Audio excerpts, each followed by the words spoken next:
जब print culture की हम बात करते हैं तो 17th और 18th सेंचुरी के टाइम पे क्या होता है कि new forms of popular literature जो इंट्रोड्यूस होता है, जिसको हम रीडिंग मानिया के नाम से बोलते हैं। ये प्रॉपर आपका एक टॉपिक है। अब जो new forms of print culture जो इंट्रोड्यूस हो रहा था यूरोप में, वो किस किस फॉर्म में जो है वो इंट्रोड्यूस हो रहा था।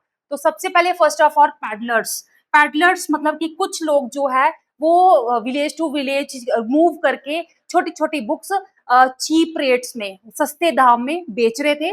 और उसके बाद नेक्स्ट एल्मनेक्स, जैसे आपके पंचांग को लेकर हमारे इंपॉर्टेंट डेट्स, उसके साथ साथ जो भी इंपॉर्टेंट हमारी फोक टेल्स हैं, बहुत सारी इंपॉर्टेंट, जैसे पंडित लोग पत्री यूज करते हैं तो उसको हम एल्मनेक बोलते हैं। तो वो चीजें भी प्रिंट होना शुरू हो गई थी और वो डोर टू डोर पहुंचना शुरू हो गई थी। उसके बाद पैनी प्रॉपर करेंसी है।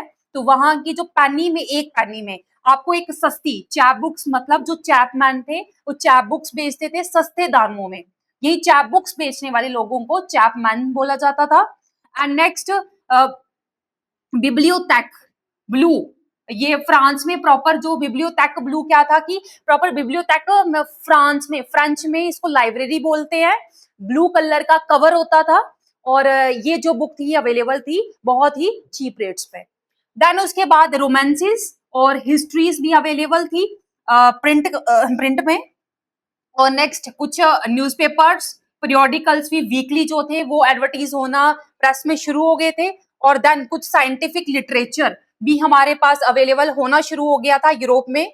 और जैसे कि न्यूटन की, बहुत बड़े बड़े जो साइंटिस्ट थे उनका वर्क जो था दुनिया जान ही नहीं पा रही थी, लेकिन प्रिंट कल्चर ने हेल्प की कि जैसे न्यूटन ने ग्रेविटी के बारे में बात की तो दुनिया को पता ही नहीं चलता, लेकिन प्रिंट कल्चर ने हेल्प की कि अब न्यूटन ने क्या क्या न्यू न्यू इन्वेंशन डिस्कवरीज की हैं, वो हर साइंटिस्ट की जो डिस्कवरी या इन्वेंशन है वो अब सोसाइटी तक पहुंच सकती है with the help of print culture. Then next बहुत सारे थिंकर्स, फिलोसोफर्स, देखो अवेयरनेस एनलाइटनमेंट की जब बात होती है तो फिलोसोफर्स, राइटर्स भी बहुत ज्यादा इंपॉर्टेंट रोल प्ले करते हैं।